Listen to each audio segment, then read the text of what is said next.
Good day to everyone. Today we're gonna do a genre called Metroidvania. What we're gonna cover today is everything that you see on my side here. So, numbers in detail for every single notable Metroidvania in the existence. Let's not waste time and let's go.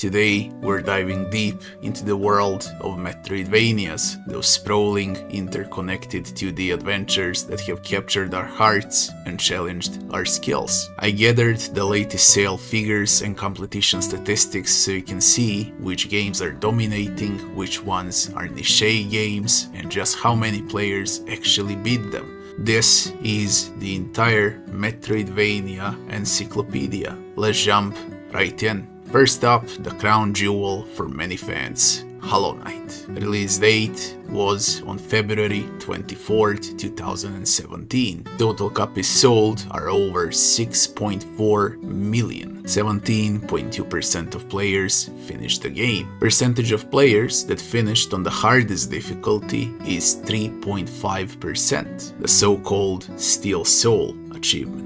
That means out of every 100 players, only about 17 see the credits, and just 3 or 4 brave souls conquer the punishing Steel Soul mod. Next, we're gonna look at a few modern heavy hitters, where sales topped the million mark, with strong but still challenging completion rates. Ori and the Blind Forest, estimated sales are on 2 million. Completion rate is around 35%. Ori and the Will of the Wisps, estimated sales were around 1 million, while completion rate on around 30%. Bloodstained, Ritual of the Night, sold around 1 million copies, where 40% of players finished the game. These titles boast over 1 million sales each, and roughly every third player see the endgame credits. Bloodstained, 40% is especially impressive, hinting at its broad appeal.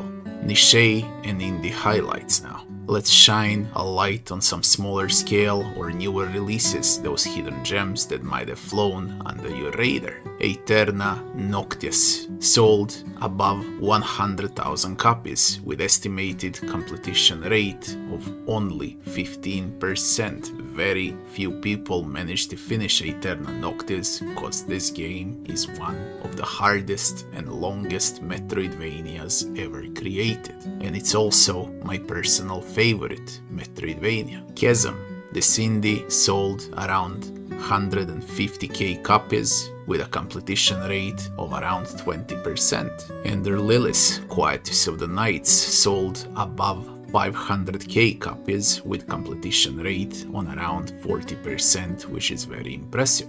Guacamelee Super Turbo Championship Edition sold above 500,000 copies with completion rate of around 30%. Guacamelee 2 sold around 400,000 copies with completion rate sitting on around 35%. And their Lilies bucks the trend here, matching big budget numbers with a 40% completion rate, proving that indie titles can punch above their weight. Now here are a few more titles, some still in early access, some with smaller player bases, where completion data is spotty or sales are under 50k, but they're still great games. And their Magnolia, Bloom in the Mist, sold around 20k copies in its early access. Nine Souls also sold around 20k copies, but all of those are fresh new games, and they're for sure gonna sell above 200k copies in the years to come. The Tarnishing of Juxtia sold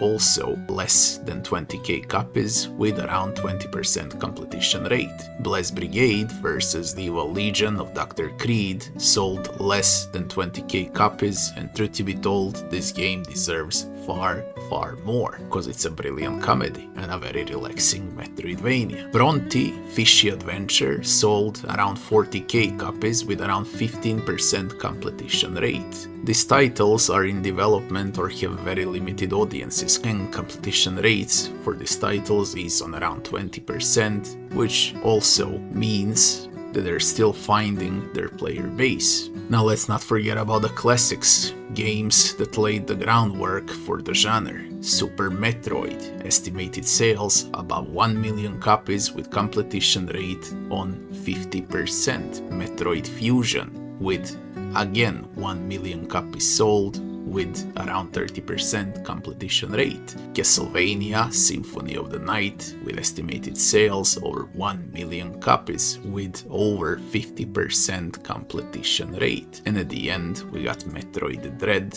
which sold above 2 million copies, and it's one of the most favorite Metroidvanias of all players. Back in the day, about half of players would finish Super Metroid and Symphony of the Night. It's a testament to the more forgiving design philosophies of the 90s. And finally, who's brave enough to tackle the hardest mods? Here are some few highlight numbers. The Messenger, Standard, and the hardest difficulty, only 15% of players finish the game. Grime, on the hard mod, only 1.2% of players finish the game. Ori and the Will of the Wisps, 5.6% finish on the hardest difficulty. Ori and the Blind Forest, only 4.9% on the hardest difficulty, while Narita Boy sits on 8.2%. Grime's brutal hard mod sees only about 1 in 100 players conquering it. That's dedication. Ori's hard mods still command a solid slice of the community, showing that accessibility and challenge can coexist. So there you have it, a panorama of Metroidvania statistics from the indie darlings to the blockbusters, plus the titans of the difficulty.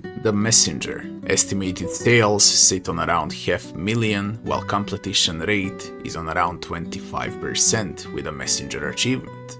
Grime sits on around 100k copies with completion rate on a 15%. Ori and the Will of the Wisps sold above 1 million copies with completion rate on around 30%. Ori and the Blind Forest sold 2 million copies with completion rate of 35%. Narita Boy sold around 50k copies with completion rate sitting on around 20%. Chasm sold around 200,000 copies with 25% completion rate. Guacamelee 1 and 2 sold all above 500,000 copies in total, with completion rate on around 30%. Feudal Alloy sits on around 20k copies with completion rate of 15%. Sultan Sanctuary sold around 1 million copies with completion rate on around 30%, while Sultan Sacrifice sold only 100,000 copies with 20% completion rate. Blasphemous sold over 1 million copies with around 25% completion rate, while Blasphemous 2 sold only 200,000 copies with 30% completion rate.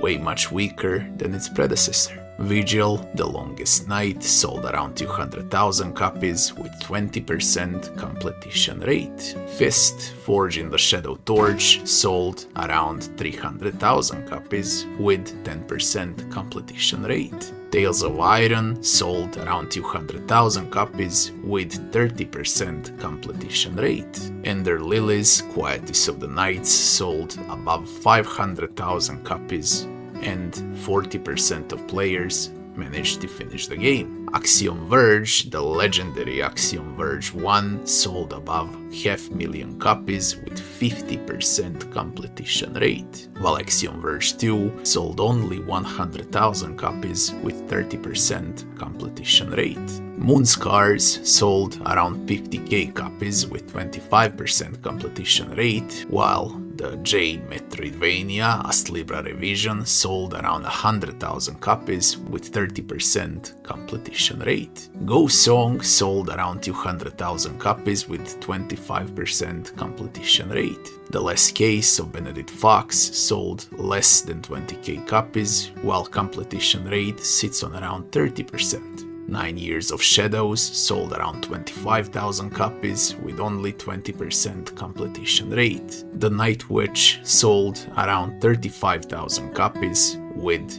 around 25% completion rate. Inaya, Life After Gods, the new Metroidvania, is already above 20,000 copies sold. Prince of Persia, The Last Crown, Mobius Machine are the games that I don't have info, but they should be all on above 100,000 copies sold. The Last Fate sold around 100,000 copies with 20% completion rate, while Elderans sold half as less, 50k copies with 15% completion rate. Apotheon sold around 50k copies with 20% completion rate, while After Image sold around 100,000 copies with 25% completion rate. And of course, there will be games like Eternal Lucius or Silksong, the upcoming Metroidvanias, as well as Krausworn, and many more indie Metroidvanias during this 2025. Also, from the new releases, I highly recommend Inaya,